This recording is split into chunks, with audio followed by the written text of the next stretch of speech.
Okay, so this is my second interview of the day, but to be honest, I'm really pleased we've got this. So just for transparency, this is all about an interview series that myself and generally Dr. Amy Redmond are doing for our book research. But I suppose going against what is ordinarily done, where everything is sort of private and secret and all this sort of stuff, I'm a big believer in transparency and making sure that people can watch sort of the unedited aspects of any interview. And really that's what we're here to do, so that hopefully you can learn from the bulk of the conversation rather than just what myself and Amy will take as an edited sort of version for a book. So I hope you'll benefit from this.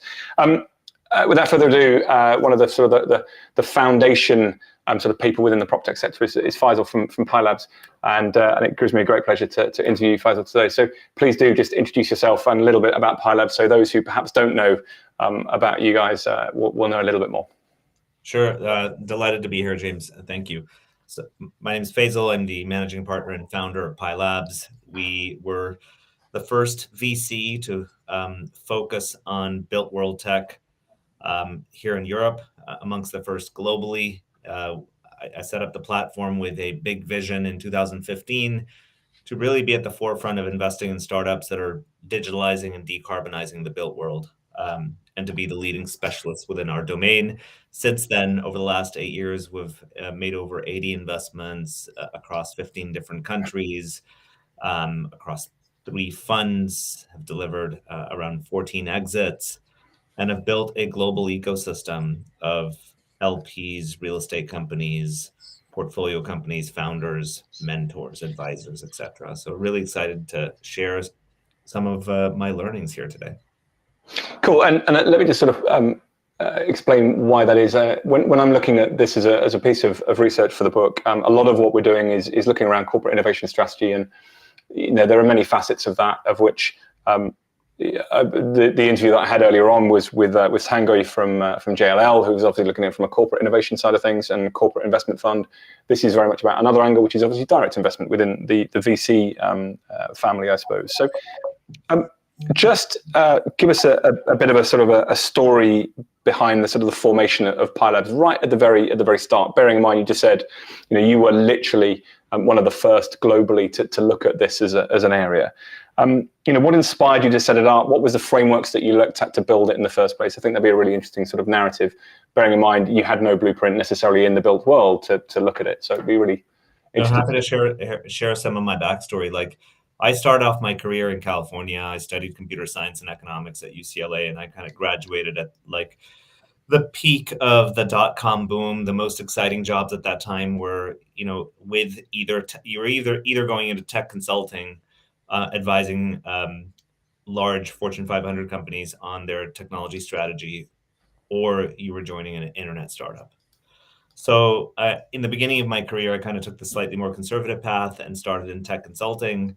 But a couple of years into that, really caught the tech bug and the entrepreneurial bug myself. So at the age of 25, I set up my own tech startup and spent a couple of years like building a business. And I think that's a really critical skill set in being a venture capitalist, having built businesses, having hired before, understanding marketing, finance, sales, all the different functions that's involved that a CEO needs to have an understanding of.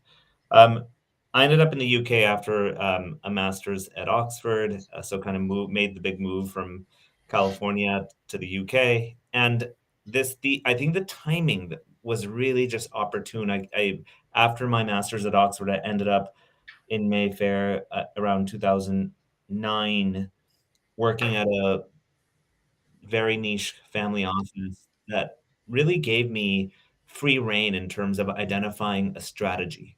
And had I not had that opportunity to just go out and look at the market and identify gaps, I probably wouldn't have, stumbled upon this category. So like this is 2009, the world was in a recession that had its origins in real estate. And as I started to look around me, I noticed that, the realization I arrived upon was that we were in the largest recession since the Great Depression. It had its roots in real estate. So therefore, my assumption or my hypothesis was that this sector is going to see a lot of change and churn and many already at that point, loads of people had been let go and laid off. And with that change in turn was going to come new opportunities, new ideas, and new management teams. So initially, I hadn't really like connected the dots between my background in tech in California and some of the kind of private equity investing I was doing in Mayfair. So I started to back some traditional real estate businesses, but they were startups and new management teams coming together and trying to do something a little bit differently. So very And just to clarify, this was you personally rather than through any venture at this point? Oh, initially it was me working at the family office, and my arrangement was very Right. much the family office would fund the investment with me always co-investing. So yes, I had skin in the game from the very beginning. So I started to build up this portfolio of like new real estate businesses that were doing something a little bit different, but not fundamentally different, not disruptive and innovative from a tech point of view, but a slightly different angle. Did that for a couple of years, built up some, really interesting portfolio companies. But around 2013, I started to get really fascinated about the intersection of tech and real estate. Because naturally, there weren't many. I may have been the only person that was backing new real estate startups at that point. So I started to see some business plans that were sitting at this intersection of tech and real estate. And naturally, given my background in California and tech, and what I'd studied, computer science, with what I was doing in London, that that intersection started to get really interesting for me. So I started to make some initial investments in that space. I was the first backer of a tech startup called eMove, which went from a 1 million valuation to 100 million valuation in a couple of years, and then went past. Couldn't get an IPO away. I was also the first backer of a digital mortgage broker called Trussell, which after me got backed by Local Globe, one of the top tier VCs, and then Goldman Sachs came into the Series B. They eventually got acquired by Better.com. And I was also the first backer of Hubble, which is a marketplace for offices.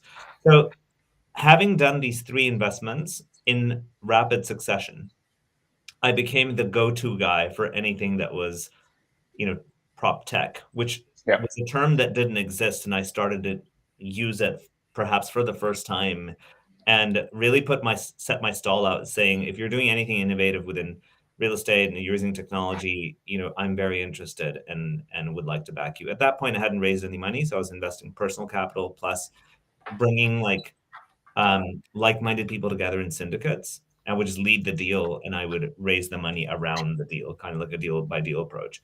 But as I realized that the deal flow coming my way far exceeded my funding capability, I came to the conclusion that this category was going to be big enough to deserve a dedicated platform. And I had seen across the pond in the US that Airbnb had become a unicorn and had disrupted the hospitality sector. And, here in the UK, post GFC, you also had Zoopla rise up as a challenger to Rightmove. So there was, some big, meaningful companies of scale starting to emerge. And my hypothesis was that these weren't one-offs, but this is going to be a much larger movement. You had real estate as the world's most valuable asset class, but one of the least digitalized. So I thought that actually I want to dedicate the rest of my professional career just backing the transformation that's going to occur in the sector.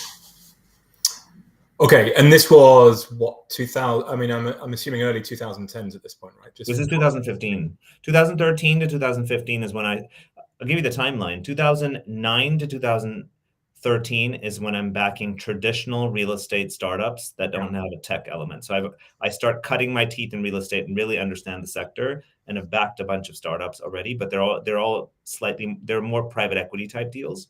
2013 become fascinated with the intersection, and between 2013 and 14, I make 3 investments in pretty rapid succession. End of 2014, I come to the conclusion that I want to set up a dedicated platform for this niche, and I launch Pilabs publicly. I believe the public announcement was end of 2014, with the first money raised early 2015. Yeah, that's certainly along the lines of the timeline I had in my head. And going back to that time, and I'm interested to compare sort of today's market compared to the market you were experiencing then in terms of the raising the money for the fund.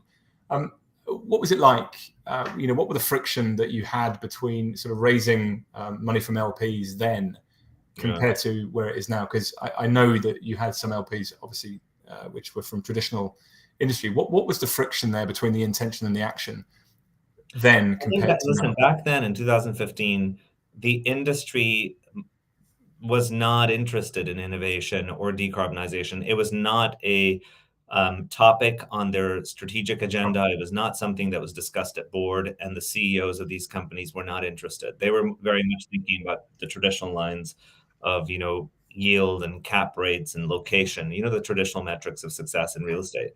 So I would go around knocking on the doors of like these big real estate companies, all the brands that you would think of.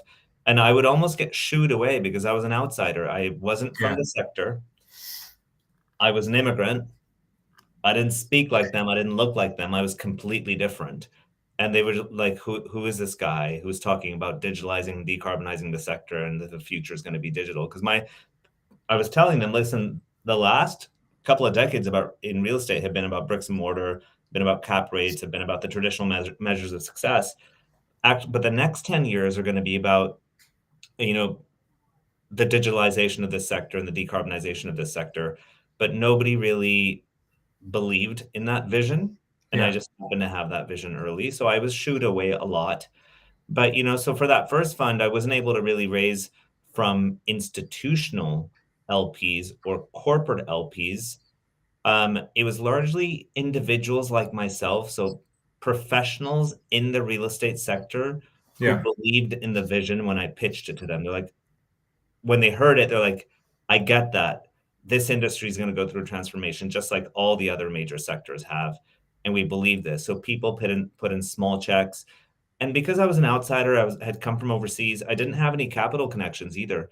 I'd built some connections from the family office that I worked at in Mayfair, but largely I didn't have too many connections. So I actually had to reach out to a friend of mine, Jeff Lynn, who is the founder of Cedars. Him and his co-founder, Carlos Silva, were classmates of mine at Oxford. And their academic one of their academic projects at Oxford was the concept of an equity crowdfunding platform. Now, he had targeted that toward companies, but I called up Jeff and I said, hey, listen, I'm raising this fund. I don't really know. I don't have the connections. Do you think we could put this on the platform? He said, we're not set up for funds. We're set up for companies. And I said, okay, well, why don't you talk to your lawyers, speak to your team, speak to your compliance guys, and look at whether you could structure it in a way where you could put a fund platform on it. I'm very fortunate that he gave me the opportunity, and we raised our first fund on Cedars from individuals who largely invested. And that fund has done extraordinarily well. It's a 10x gross return, around a 7 to 8x cash return to investors. So like I often run into people on the street in Mayfair, like people who invested in that fund, and they're really thankful. They're like, Faisal, thanks for giving us the opportunity because I made 8x my cash, which I'd invested more, right? So it was a really interesting. We've been a really creative and innovative company from the very beginning, and how we raised our first fund was highly unconventional and creative from the get-go. Like we were probably the first fund ever to raise on crowdfunding. Yeah. I don't think you're wrong. But I suppose one of the areas I'm interested in, you talked about the struggles in that first fund to raise capital institutionally because you were the outsider. You were talking, I suppose, disruptive elements, and they were looking at sort of the core aspects of real estate.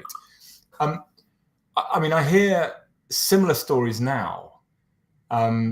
Globally, and I'm not talking about any particular regional jurisdiction in particular, but I'm hearing that the venture market is struggling because real estate firms are not as forward in terms of their cash to invest into VCs at the moment, and similar arguments, which is no, we're sort of stockpiling for now. We're concentrating on the basics and the core of our business right at this moment. Are you finding a similar thing, that it's a much tighter market now? And as a consequence, there are some VC struggles going on out there? Let me answer that question. So since we first started in 2015, the market really opened up in terms of real estate companies and corporates wanting to invest in innovation, and different types of real estate organizations took different approaches. But we were very lucky, for example, when we raised our third fund, between 2020 and 22, We raised around $90 million, and we were backed by GPE, Helical, like a lot of the listed FTSE listed real estate companies. We had groups across the continent, like Patrizia come behind us. We had groups out of Asia and Hong Kong, groups like Aldar from the Middle East, as well as a number of North American groups. So I think that there was definitely a period during which, during 2020 to 2022, where real estate groups came to the realization that they needed to go down this digitalization, decarbonization journey, and they couldn't do it alone through their internal innovation teams. They just didn't have the connectivity and access to the technologies, the startups and all the ideas. So they took kind of a hybrid approach of, we'll do some of it internally, but we'll also partner with a fund that's got access.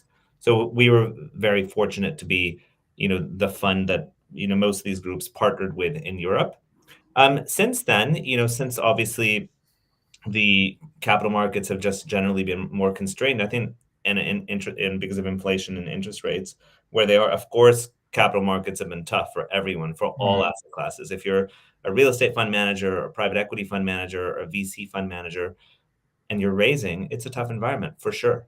However, I think that it's toughest for mid-market generalists. If you're somebody who's not a specialist in a category and don't have years of track record and years of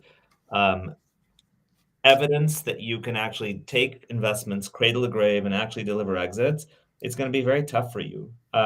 It's tough for everyone, but it's tougher for the people who are generalists, don't have expertise, and probably are on a first or second fund. Yeah. I think we're fortunate in that we're now raising our fourth fund. We've got 14 exits behind us. We've made 80 plus investments. And there's just a lot of evidence that we can take investments cradle to grave. So initial investment through to portfolio management over a 5 to 10 year period, all the way through to exits. Yeah, so, and it's proven, right? I mean, you are a proven, reliable fund which has got the track record and obviously the proof of the market. And I think that's always a challenge when you've got. And we're domain specialists. Exactly, and funds. You've got some generic funds who've come into the market and tried to prove themselves, but they haven't, perhaps got that domain specialism, as you say. Yeah. And as a consequence, they're going to suffer. But I suppose talking more broadly, in terms of where does a VC fund fit in your mind in a corporate innovation strategy when you're talking to these firms? Is it? Yeah. And you alluded to it a little bit then, which is they're doing internal, and you are like an external exercise for them. But in their mind, when they come and talk to you, what element does a VC fund have to their innovation strategy? Is it a large component of it, or is it just one of a mass of areas? Because I get the sense, so I'm going to play my card here, that it can be seen as a bit of a tick box exercise, which is, we have to look at innovation. We probably can't handle it in house. I know we're going to put it out to a VC fund, and we're going to invest in them, and that will be a nice tick in our box that's going to cover this. Is that an unfair observation of mine? I think that the answer is a little bit nuanced. If you were to just break up the market of real estate companies that are interested in innovation in like 3 broad buckets, you have like small real estate companies that just wouldn't have the internal resource to set up an innovation function. It just wouldn't make sense for them at all, given their size and AUM. That's one bucket. You have the mid-sized bucket, who probably have a 2-person innovation team. And then you have the large caps, right? I think on the very large side of the large cap, we're talking Blackstone level. Yeah. They probably just don't need to do anything externally because they can build it all internally, right? I don't know how many computer scientists and data scientists Blackstone has, but there's a substantial number of tech people that work within Blackstone, and they're building a lot of in-house tech. And when you reach that level of AUM, it probably makes sense, right? They probably, of course, they use some external software, but I think that they have a strategy of building a lot of their own. On the small cap side, you're not going to have the resource to hire someone. So I think that you do have forward-thinking CEOs of small real estate companies that are saying we're not going to have an internal function, so we really just need to partner with somebody who knows what they're doing on the digital side, and make sure that we have some champions on the inside that are digital champions, and they will regularly interface with the VC fund in order to gain access to insights, new trends, new research, new portfolio companies and products that we could be using within our portfolio. And we have quite a few of those types that are our LPs. And then, of course, you have the mid-cap, mid-caps. This could be a listed like GPE, who are one of our LPs, or an unlisted real estate group such as RevCap, which is also one of our LPs. And these types of groups will usually have a point person for innovation, perhaps one or two, but they also understand that they can't do it on their own. There's too many ideas. There's too many different products. There's too much tech coming their way. And they need a VC to kind of be that external strategic partner and be a sparring partner for them to look at new products and new ideas and new technologies. And we've had a really constructive relationship with the likes of GP that are doing that. And then we also have King's Cross on board as well, and they're currently deploying about 8 of our products. But that's a regular touch points that we have with Jack Sibley, who's their one innovation person. Jack can't do it all on his own, right? Jack needs to be talking to the Pilabs team regularly to see what have you invested in historically? What are you currently investing in? What's in the pipeline? What are you excited about? Where are the trends coming from? What are you researching? So that he and the firm can have their fingertips on the pulse of innovation. Just because one person can't do it justice, the market is too dynamic. Yeah, and I think it's a really interesting analogy. It's a hybrid approach. Yeah, and you used the term sparring partner, and I thought that was quite an interesting observation. I mean, and I know the team at GPE. I've known them for years, and I can see that there's value which comes from both sides. And Jack at Argent as well, obviously, has got a fantastic brain for the way that innovation works. But he's on his own, right? He's on his own. Yeah, I mean, he's on his own. Do it. So sorry, go ahead. So I was just going to say that there seems like a natural symbiosis between sort of the innovation person. Invariably, because there's not big teams in some of these sort of mid-cap sized businesses, and what a VC brings. So you're not just talking about, as I think some people probably assume it is, which is, well, we're just going to give some money over to this company. You are the sparring partner to go back and forth. You're validating, let's take Jack as the example. You're validating Jack's decision making, his theory, his strategy. But what you're giving is the validation for that. Because obviously it's not just the investment in Jack and his strategy and what the management team is building. You're that third partner, you're that third person perspective that adds value to that relationship. Is that a better way of looking at it? That you're a real symbiotic partner in making it happen? Yeah, you took a word I had in my mind, the symbiosis, right? Like it is a symbiotic relationship, because we also, as an example, will pick up the phone to Jack and be able to use him during, at the time when we're evaluating a new technology and say, hey, Jack, we're looking at this. When you told us last time we spoke that you were looking at a technology that does X for your portfolio, we now have found something. Do you mind having a call with the founders and giving us your view? So we kind of leverage their input and their experience as the end user. And one of the things we really prioritize as a firm is customer feedback on any new technology we're investing in. Like, what does the customer think? And because all of our LPs are potential customers, being real estate, investors, developers, construction firms, so that's definitely something we're leveraging a lot.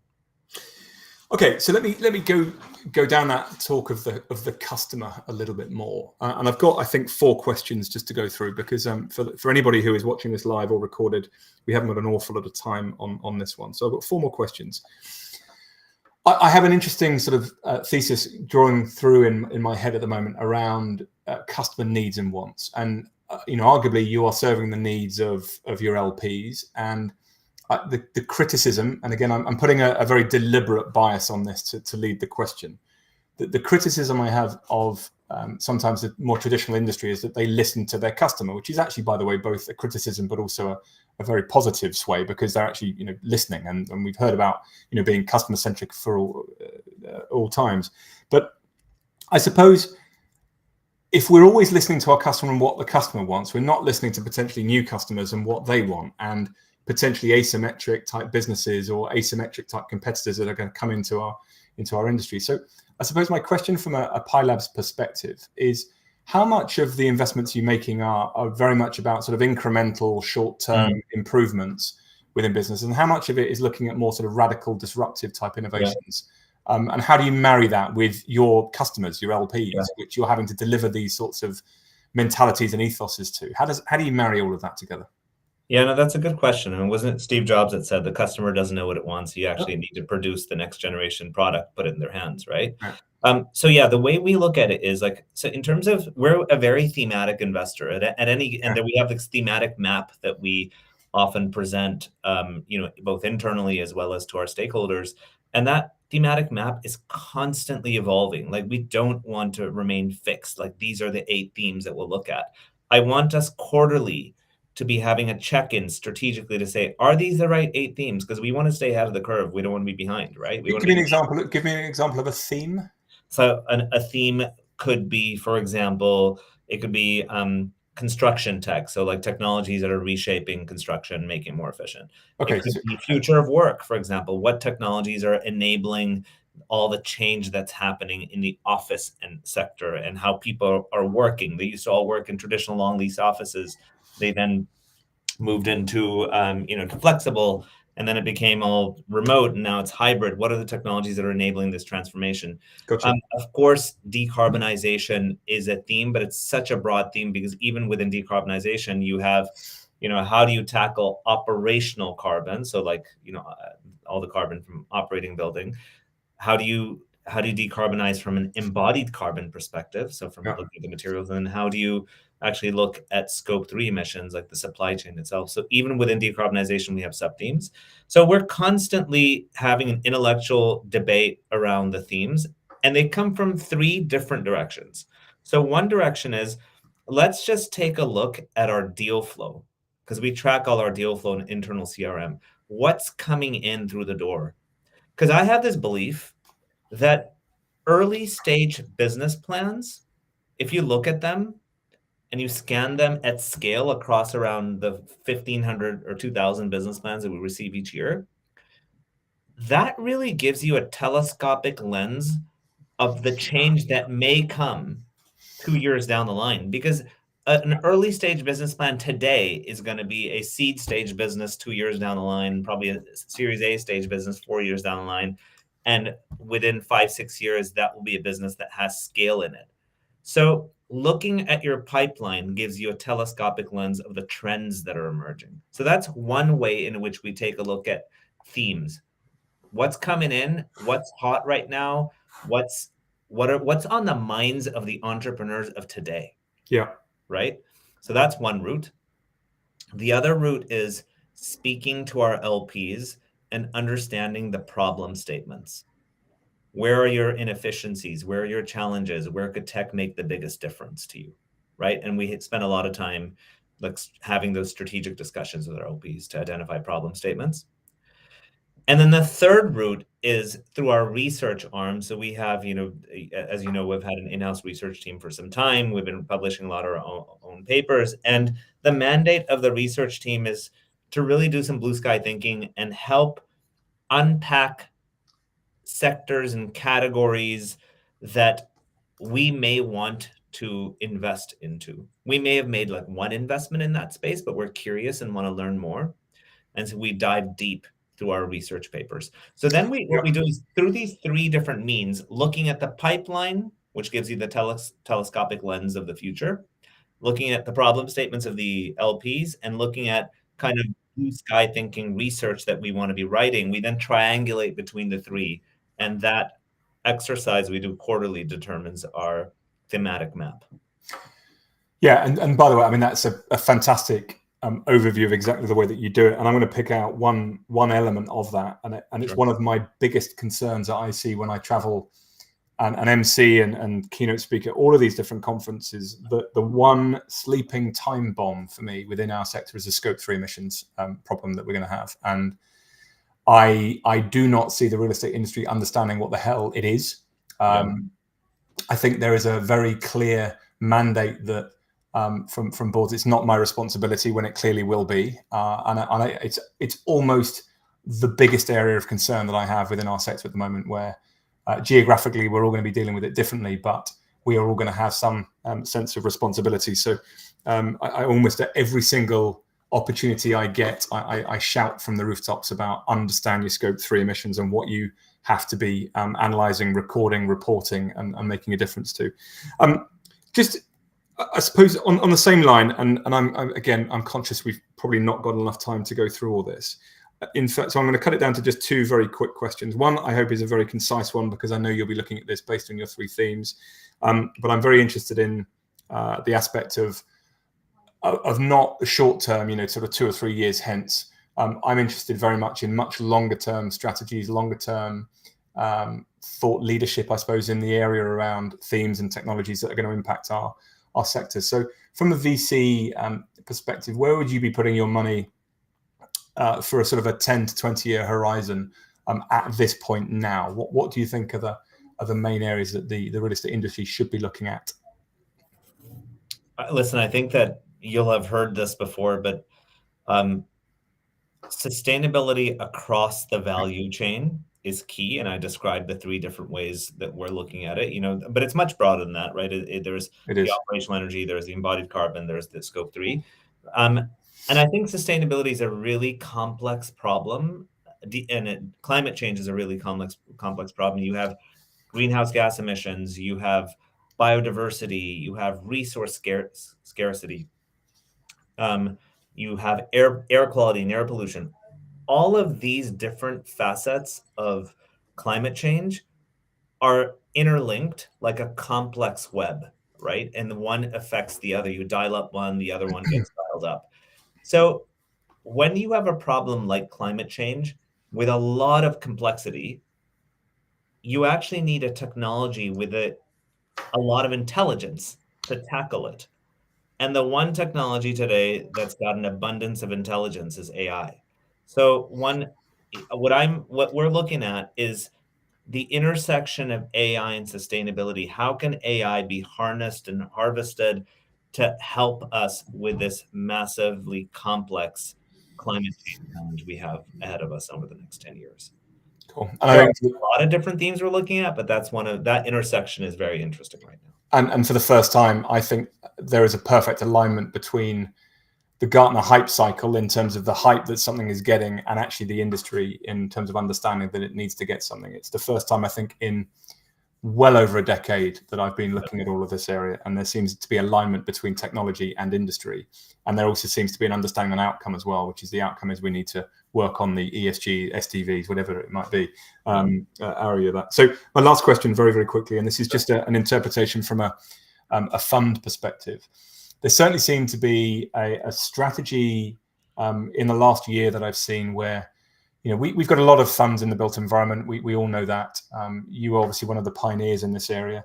I would say that a pioneer at later stage businesses was Fifth Wall in what they created, which was, whereas you're at early stage, they're at later stage.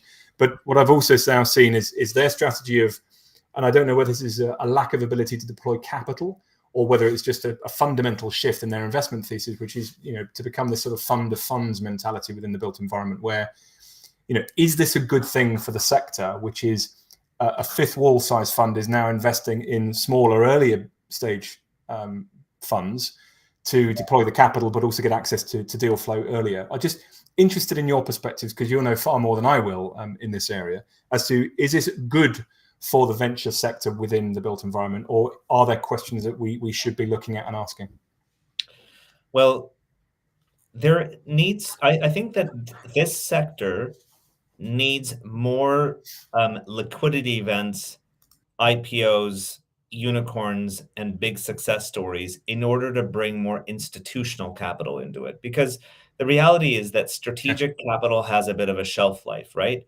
If a REIT invests in a prop tech fund once, they're not in the business of doing so on a recurring basis. And in order for prop tech, the startup ecosystem to have reliable capital over a long period of time, you need VC funds that have reliable LP partners who are going to be in it for the long term and keep coming back in for fund 4, 5, and 6. And that only happens when you start to deliver big financial outcomes, and financial LPs and institutional LPs start to get involved. I think we're one of the first fund managers in the space that have been consistently delivering exits. Like, we've delivered exits across all of our 3 funds, 14 in total, and and that number keeps growing. We've also been fortunate enough to attract pension fund capital. So we have institutional capital, but it really isn't available in the market at scale. So if any one particular shop is setting up a fund of funds, I think if that's going to be a long-term player in the market and not just a one-off, that could be a good thing, without naming names in terms of who it is, right? Yeah, no, fair enough, entirely. Okay, Faisal, I'm going to end the stream because I know you got to go, but I'm just going to thank you publicly for your insights as we are here, and I really